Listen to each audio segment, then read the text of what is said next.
Kumusta mga kanoysi? Welcome back sa ating YouTube channel, Pilipinoids. So ngayong araw, another update naman tayo about politika ng ating bansa. No?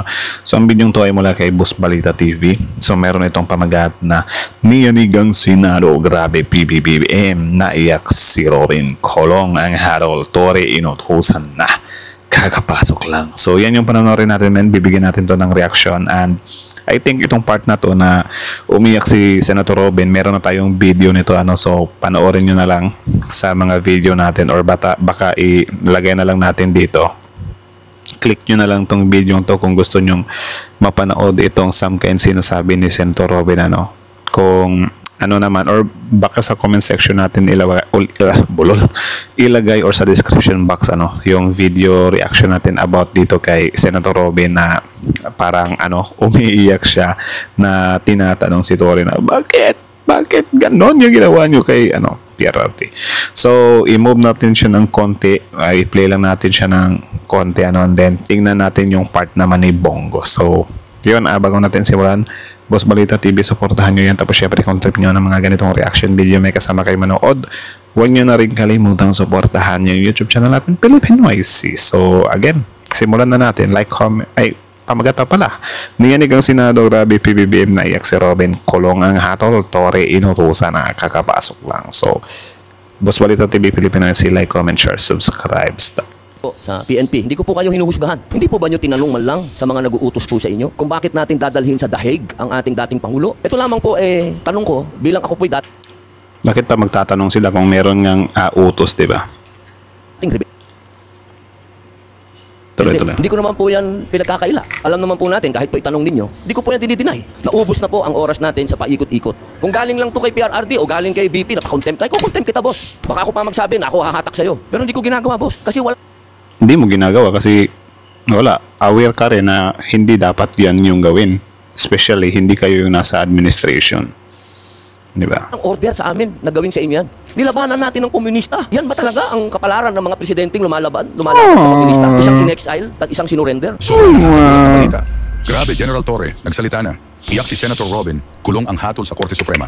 Ayon sa nakalap nating nasaktan talaga si Robin impormasyon, gustong i-contempt si Torre ni Robin Padilla. Matapos daw nilang ipakulong ang boss niyang si PRRD, isang utos lang magre-rebelde daw ulit sila. Grabe, nagsalita na si General Torre, iyak si Senator Robin, kulong ang hatol sa Korte Suprema. Tara, panoorin natin. Si Senator Robin nagtsatsaga rito, sabi niya magsasalita din daw siya. Okay lang. Sana all nagtsatsaga, Kala mo naman talaga hindi pinapasahod ng taong bayan So parang utang pa namin na magtsatsaga ka dyan. Thank you, Madam.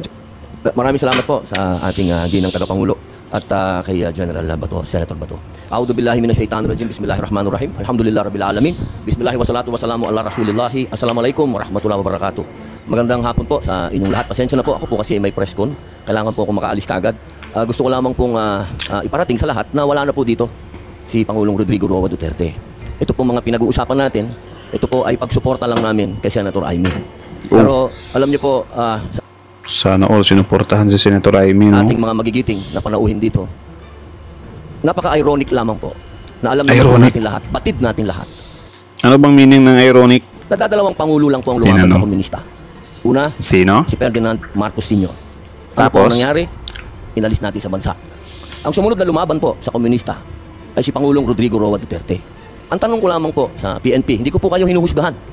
Hindi po ba nyo tinanong man lang sa mga nag-uutos po sa inyo kung bakit natin dadalhin sa dahig ang ating dating Pangulo, na alam naman po natin na buhay? Hindi na nila tinanong kasi meron nga silang sinusunod na utos, diba? And then yung utos na yon, for sure, merong mga meron ngang warrant, diba? So parang tanga ka na nun, tatanungin mo pa na parang, uy, bakit ba huhuli natin, sir? Ganunin ka ng chief mo, kita mo tong warrant, may warrant nga, diba? Nag-aral ka ba? Gaganunin ka, tatanong ka pa.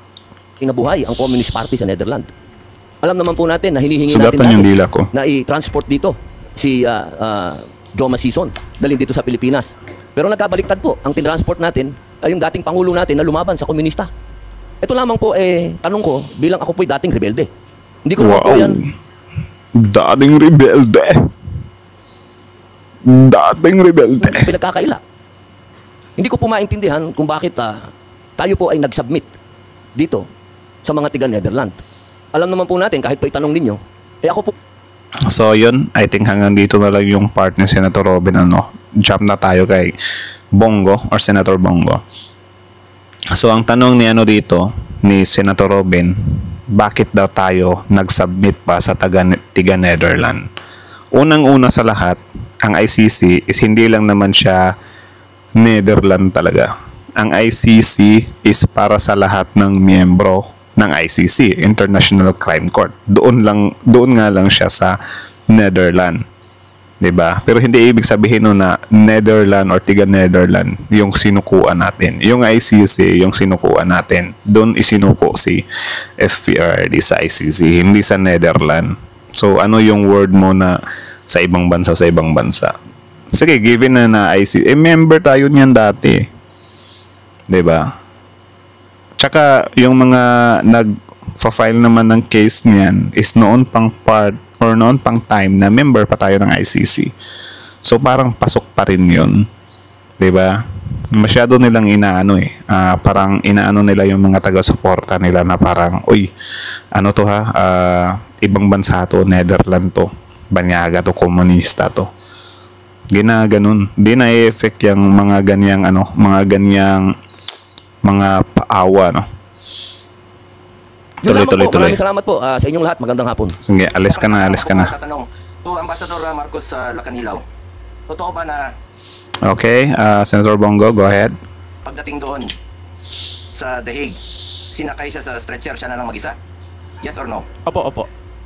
Hindi niyo na sinamahan? Hindi po kami inalaw ho ng ICC. Ano yung mga medisina niya? At yun pong kanyang personal nurse together with the PNP doctor, nakipag-coordinate sa doktor ng Hindi ICC sila and pinababa? binigay ho yung... Yes or no? Ano po yun? Hindi sila pinababa? Hindi po. Wala siyang kasama binaba? Wala po, siya lang po. Siya na mag-isa? Opo. Alam niyo ba marami siyang medisina? 27 yan araw-araw? Kung ano yung pinainom sa kanya hanggang ngayon? Inaano din talaga nila, parang tinatambakan nila ng butas. As always. Siyempre, I think, grabe. Effective din si Senator Bongo dito ha. Nagtap ba naman siya sa senatorial survey, di ba? Hanggang ngayon po, hindi pa rin pinapainom sa kanya kahit pinadalawang beses na pinadalahan siya mula sa Pilipinas. Hindi pinapapasok. Dahil gusto nila sila ang maggamot. Paano na lang po kung hindi hiyang o hindi naayon sa... Ang take ko lang dyan sa sa mga gamot-gamot na yan. Well, opinion ko lang naman to or siguro hula-hula ko lang din to kung bakit ayaw papasukin. Walang research to ha, so huwag kayong magalit or opinion ko lang to. Siguro, kakanood ng movie, di ba? Siguro, kaya hindi hinahayaan o hindi pinapayagan na makapasok yung mga gamot mula sa labas para kay FPRD. Kasi baka tsugiin si FPRD ba? Di ba? Or baka yun yung iniisip ng ICC. Baka lang naman yun. Parang mga nasa movie lang ba? Di ba? Na parang, uy, delikado to kapag kumanta to. Kailangan tong di ba? Walain sa walain sa mundo, something like that. 'Di ba? Kaya nga yung mga tubig siguro or yung mga gamot hindi talaga pinapapasok ng ICC yan. Ewan ko lang kung kasi parang valid naman yung nila Bongo dito na parang yung mga gamot niya, 'di ba, na parang intended lang talaga or di natin alam dito lang sa Pilipinas na bibili or whatsoever or may mga specifics na gamot, 'di ba? Ewan ko lang kung paano 'yun hahanapan ng paraan ng ICC. Pero I think para sa akin, 'yun yung isa sa rason kung bakit hindi basta-basta pinapapasok yung mga gamot doon, 'di ba, or mga pagkain or tubig or whatsoever. Kaya hindi nakakapasok yung pinapadala nila. Ewan ko lang kung bakit inaano pa nila 'yan. Siguro para ipakita nila na kawawang-kawawa na yung sitwasyon ni FPRD doon. Malay natin si FPRD doon relax lang, 'di ba? Malay natin nag-Netflix and chill lang. Malay natin sobrang chill lang siya doon. Parang siguro nagmumuni-muni si FPRD ba na okay, so ito na ba yung last resort ko? Malay natin, 'di ba? Tapos dito sa labas, parang na kawawa na si FPRD, walang gamot. Di ba? Kasi, I think for me, hindi naman siguro hahayaan ng ICC na matsugi si FPRD doon sa loob, pananagutan ng ICC yun. Baka nga mas mga high-tech pa na or mga mas mamahalin pa na gamot yung ibinibigay nila kay FPRD. Di ba? Ganun lang yun. Well, bahala na kayo kung mag-agree or mag-disagree kayo sa akin. Ano lang naman yun, parang hula-hula, ganun. Kanyang karamdaman. Yung nasa Villamor pa lang po, si dating Pangulong Duterte, mataas yung blood sugar niya. And he is due for check-up po, March 12. Andiyan po yung nurse niya. Monthly po yan. December. Yeah, pwede nga siyang i-check dun, di ba? Siguro naman, up until now, buhay pa yun. So, kung buhay pa yun, wala, tinitake care ng mga doktor yun. Actually, parang papabor pa nga sa inyo kung may mangyari kay FPRD dun sa loob Kasi pwede yung anuhin yung ICC, di ba? Pero syempre, di hahayaan ng ICC yan. January, February, March. Buwan-buwan po yung kanyang medical procedure. 80 years old na po yan. Buwan-buwan, ako mismo sinasamahan ko. Pati yung gamot niya, buwan-buwan, ako rin po. Nagpapadala. May karamdaman na po si Tatay Digong. Alam niyo po ganitong totoong kwento. Parang, alam niyo na po yung totoo. Nung dumating si dating Pangulong Duterte, andyan dyan po yung doktor niya. Harap ko po si Chief PNP Marbil. Tinanong ko po, Sir, saan niyo ba dadalhin kasi dito yung mga doktor? Sabi niyo dadalhin po sa kampo sa 250. Kaya tinanong ko po si yung spokesperson na hindi nagsasabi ng totoo. Tinanong ko saan dadalhin. Hindi niya ako sinagot, tinalikuran niya ako. Nung sumunod kami, hindi na po ako pinapasok. That was 10 o'clock, 2 o'clock, 3 o'clock. Parang pasok ba yan sa some kind protocol nila na hindi nila ipapaalam sa mga kasama ni FPRD kung saan? Diba na, diba? Baka may ikinakatakot sila na, baka may something like that siguro. Meron pong sumundo sa amin. Sumakay ako sa sasakyan ni Ma'am Hanilet. Pagbaba sa gate, binababa po ako. That was 3 o'clock pa lang po. Binababa po ako. Hindi po ako pinapasok. Respeto lang naman ang hinihingi ko. Just for the record. Sino bang pumigil nito? Bakit kaya hindi kami pinapasok? Kaya hindi po ako nagtataka kung hindi po pinapasok si BP Sara nung gabi. Paano papasok? Sarado na yung gate. As in, sarado. Lahat po ng gate sa kampo, sarado. Yung kay BP Sara din siguro. Kaya siguro, or ano lang din to. Dagdag ko lang din to. Sa akin lang din to ha. So, take it or leave it. Or hindi ko naman pinipili to. Parang ano-ano lang ba? Parang what if, diba? Kaya hindi pinapasok si BP Sara. Kasi kung baka nakapasok si BP Sara that time, baka kung ano yung ginawa niya kay Zuleika Lopez, diba? Yun din yung gawin niya sa tatay niya.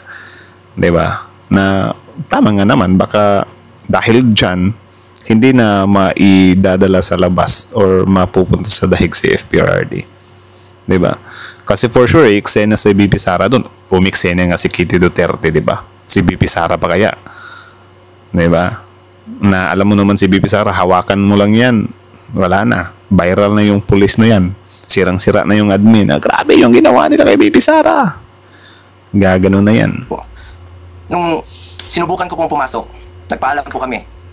Pinababa po ako. Kahit nakasakay na po ako sa sasakyan. Nakiusap na po ako papasukin yung mga doktor. Yung 3 doktor po. It took you about 3 hours, 4 hours pa po. After his arrival, bago pinapasok yung doktor. Yung oxygen niya nandoon, yung ambulansya po nandoon.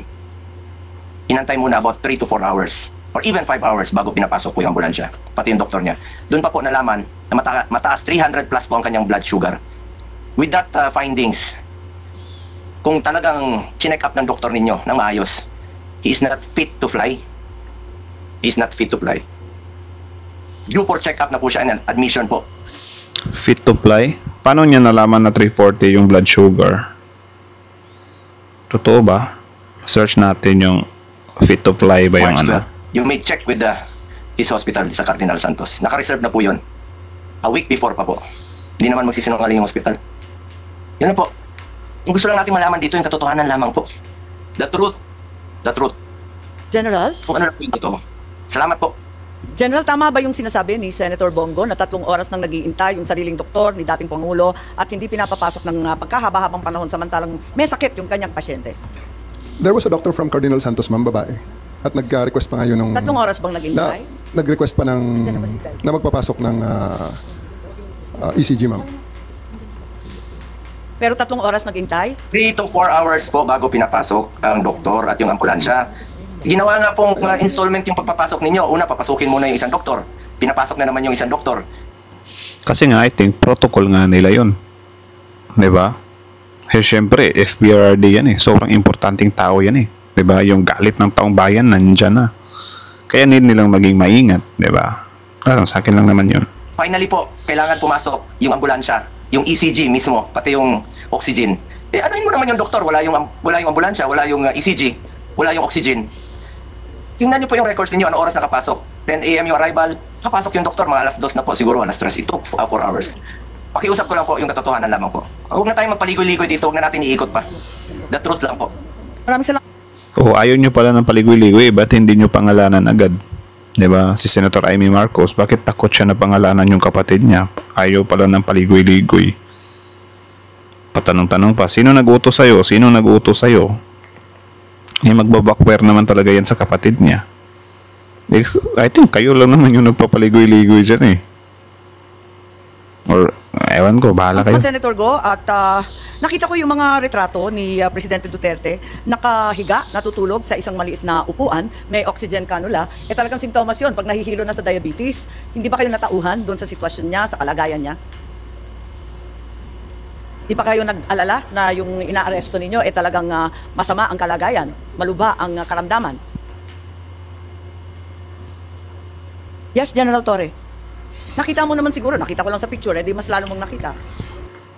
Yung sa picture din naman kasi parang ano yun eh, parang anong tawag dyan, subjective siya. Di naman talaga natin alam kung parang pumikit siya kasi bumaba yung sugar level niya or ano ba, mataas, something like that.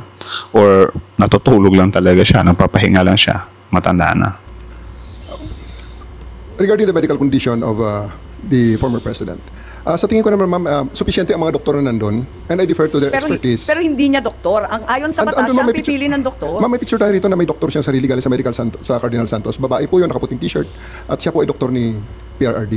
Ang sa akin lang dito, ma'am, is that I take comfort on the fact that we have a benefit of 2020 hindsight, ma'am. Bago maglanding aeroplano ni President Duterte, he himself was the one who made a video, pinadala niya sa anak niya, pinost ni Kitty, sinasabi niya okay siya. So I think all the discussions now about his medical condition, parang siya na mismo nagsabi mo na okay siya bago maglanding sa Hague. At ibigay niya kay Kitty yun, pinost sa internet yun, and everyone sees. So thank you, ma'am. Madam Chair, Okay, Senator Bong, you wanted to make a statement? Sorry. Yes. Okay. Meron po akong opening statement. Good day, Madam Ito na, meron ding opening statement si Bongo. Parang estudyante lang ano. Ma'am, let me. Wait lang guys sinesearch ko kasi yung ano about dun sa blood sugar ni FPRD. Well, may nag-post naman dito or tinanong ko kasi si ChatGPT. Sabi niya naman, umabot ng 328 milligram yung sugar level ni FPRD. Pero ang source dito ay si Kitty Duterte yung nag-post or whatsoever. Diba? So yun lang naman. Sabi kasi ni Bongo 340. Tapos dito 328. Pero I think malapit lang naman yun, so I think walang problema doon. Distinguished colleagues and to the resource persons present in this hearing, mabuti naman po at nakadalo ang iilang opisyal po ng gobyerno para mabigyang linaw ang mga kaganapan sa pag-aresto at pag-surrender kay dating Pangulo Rodrigo Duterte. Pero kulang pa rin po, marami pong wala. Madam Chair, marami po tayong katanungan noong nakarang hearing na hindi nasagot dahil wala po yung mga government officials na maaaring makasagot sana sa ating mga katanungan. There are several instances that the government has repeatedly stated that the International Criminal Court has no jurisdiction in our country. Kung hindi po kinikilala ng gobyerno.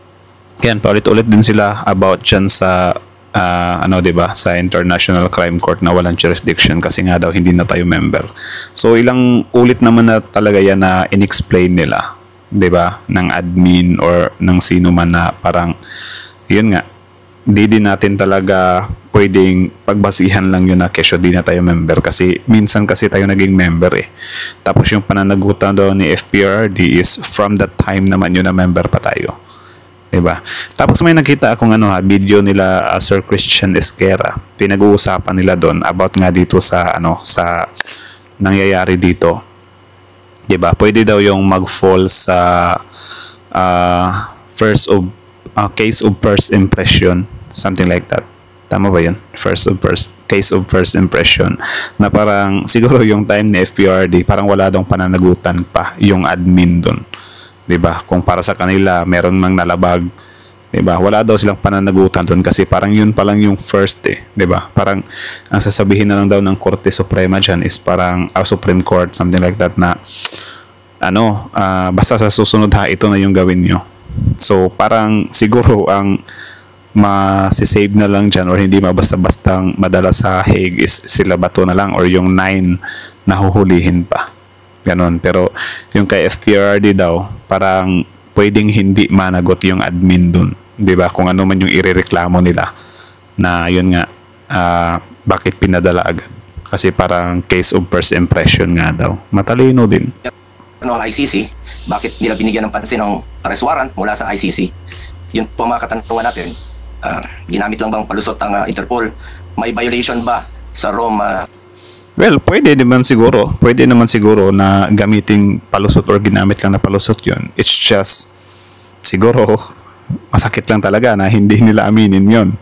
Diba? Nasasaktan kayo na hindi nila aminin yun. My goodness, yun lang. Statute. But we have also found out, Madam Chair, that there was no red notice from the Interpol. Kaya nakapagtaka talaga kung bakit nagmamadali ang gobyerno na isuko si dating Pangulong Duterte sa ICC. Isn't this a glaring violation of due process? Sobrang minadali. Ano po ang naging batayan ng inyong pagkilos at bakit may pagmamadali sa pagpapatupad ng pag-aresto? Ibinigay ninyo po si Tatay Digong sa loob lamang po ng 14 oras. Mas mabilis pa sa alas 4. Ha? 14 oras tapos mas mabilis pa sa alas 4. Actually, yung 14 oras sobrang haba ng eh. Kaya nga sabi ni General Torre na need ko nang gumawa ng magbigay ng signal na sige na, hatakin na yan kasi sobrang tagal na, baka hindi mag-succeed yung mission natin. Actually, sobrang tagal na nung 14 hours ha. Kung sumama lang agad, tapos na yun ng 1 hour eh. Diba? Pero bakit umabot pa siya ng 14 oras? Mahaba-haba na rin yun. Yung I think yung member nyo nga, si Lambino, parang kinasuhan kasi about dun sa Peking TRO. Diba? Madam Chair, isa rin sa gusto nating malaman ay kung ilan nga ba ang may diffusion notice, red notice at arrest warrant mula sa Interpol dito sa ating bansa at ilan na po ba ang naaresto ng mga otoridad? Bakit gusto niyang malaman? Titingnan niya kung nasa list ba siya. Tatanong lang naman. Do you think? Based sa website ng Interpol, 11 Pilipino ang may red notice mula sa Interpol. Lahat ba ito nasa Pilipinas? Lahat na ba ito? Grabe 11. So sino yung tatlong yan? Diba? So yung siyam, panigurado, sila na lang yon sa war on drugs. Nahuhuli na o hindi pa? Kung ito ay may red notice mula sa Interpol, misto lang hindi pinansin ng mga otoridad, bakit ngayon mabilis pa sa alas 4 bigla kayong umaksyon? Sa totoo lamang po, marami pang may mga warrant, marami pang may arrest warrant na hindi ninyo naaresto hanggang ngayon. Pero pagdating kay dating Pangulong Duterte, walang isang araw ang bilis ninyong inaresto. Grabe din kasi kay kumang ogag kay sa admin eh. Yeah, yun, kayo yung na special pick, di ba? Okay, sabi, okay, dahil makulit ka, okay, ikaw na yung una sa listahan. Ang tanong ngayon, may babalik pa ba si Tatay Digong o sadya ninyo talaga siyang inilayo dito sa ating Hindi na. bansa? Well, for me naman, possible naman talaga na merong ganong senaryo. Di ba, na sadyang ilayo sa FPRD dito sa Pilipinas. Kasi syempre, mag-election, 'di ba? Tapos syempre, mahirap kasi kapag dito sa Pilipinas 'yan eh. 'Di ba? If ever dito sa Pilipinas litisin si FPRD or ikulong, baka this coming 2028 kung manalo si Bibi Sara, wag naman sana, 'di ba? Makalaya na naman si FPRD. Parang ganoon ba? 'Di ba? So parang 3 years lang makukulong, something like that. Kaya siguro ang ginawa nila doon sa Dahig para wala out na lahat, 'di ba? Hindi na madadaan sa power or palakasan. Po. Para sa akin, hindi maybe natin lang kailangan naman. maging abogado. Let's call a spade dahil obvious naman. Gusto talaga nilang isurrender sa ICC si Tatay Digong. Kaya sabi ko dati, kahit mag-hearing tayo dito araw-araw, ang importante po ay mapauwi si Tatay Digong. Bring him home. Dito sa sarili nating bansa, dapat harapin kung ano man ang inaakusa sa kanya. Which is malabo nga. Kasi meron na nga mga kababayan tayo na nag-file doon, di ba? Unfortunately, Madam Chair, gusto ko talagang mag-participate araw-araw. Sama tayo dyan sa hearing. Pero hindi ko po kayang Sana all nag-first ka na tuloy sa survey. harap sa ilang tao sa pagdinig na ito na hindi marunong rumispeto.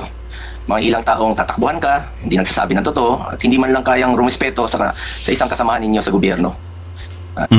Akala mo naman talaga, ito sila sa team nila, kung lahat sila humaharap din kapag ka pinapatawag. Yung mga vloggers nyo nga, hindi nyo nga na-call out eh. Na, uy, harapin nyo na lang yan. Diba? Dumaan pa ng mga pagtatago. Yung kay Kibuloy, hindi nyo na nga na-call out, diba? Pinapatawag si Kibuloy, formal naman siyang pinatawag. Nanawagan ba kayo na Kibuloy? Harapin mo na lang yan. Huwag mong bastusin yung ano natin. Senate natin. May ganun ba kaming narinig? So if ever si Bato, ipatawag din siya soon about yan sa warrant na yan, do you think haharap yan?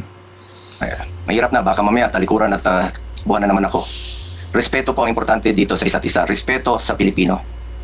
Sa mga pulis naman po, unahin Respeto sa Pilipino. Tapos nung war on drugs, may respeto ba sa Pilipino doon? muna resolbahin ang problema sa kidnapping ngayon.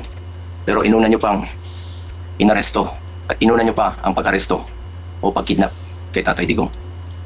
Ay. O naman po, So nung sad. nakarang March 11, gusto kong pumasok, pinababa tayo sa sasakyan, sa gate. At kahit si VP Actually, buti pa si Bongo kasi nabakita siya ng March 11. Si Bato talaga, di siya pumunta doon eh. Hinayang ako, sabi pa naman ni Bato, makikipagpatayan ako kapag meron tayong isang Pilipino na anuhin, ipapadala doon sa sa ibang bansa, mapakriminal man yan o hindi, makikipagpatayan ako. Pag ganun, tapos nung pagka-arrest kay FPRRD, hindi nagpakita.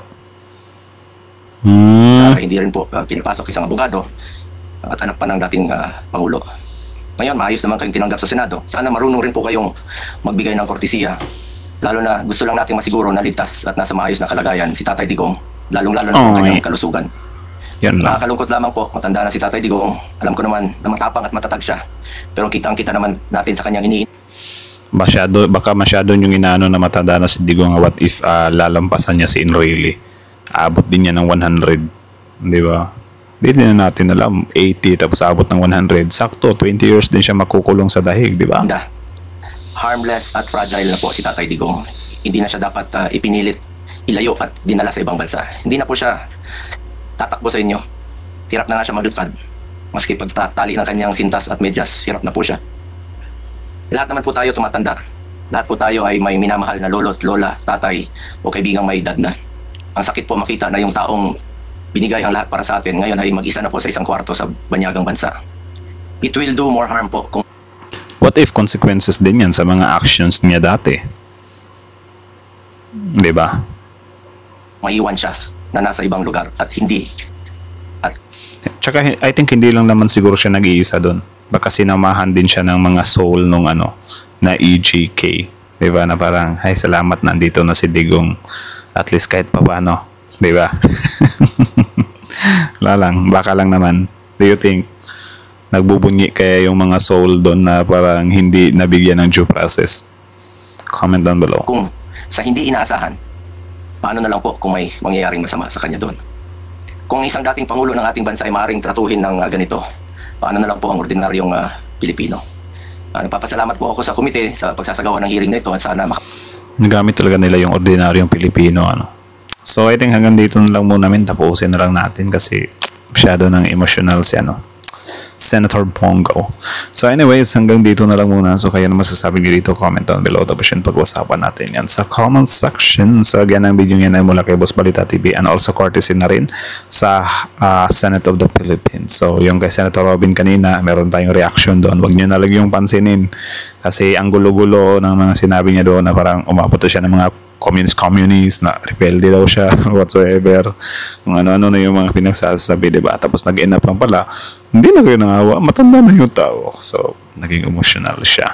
So si Senator Bongo naman, same, naging emotional din talaga siya, which is di na tayo magugulat doon kasi syempre mga diehard Duterte supporter to eh. So anyways, ang video to ay mula kay Boss Balita TV. So supportahan nyo yan. Original video link in the description box below. Subscribe nyo rin, panoorin nyo rin. Also, Senate of the Philippines courtesy din sa kanila.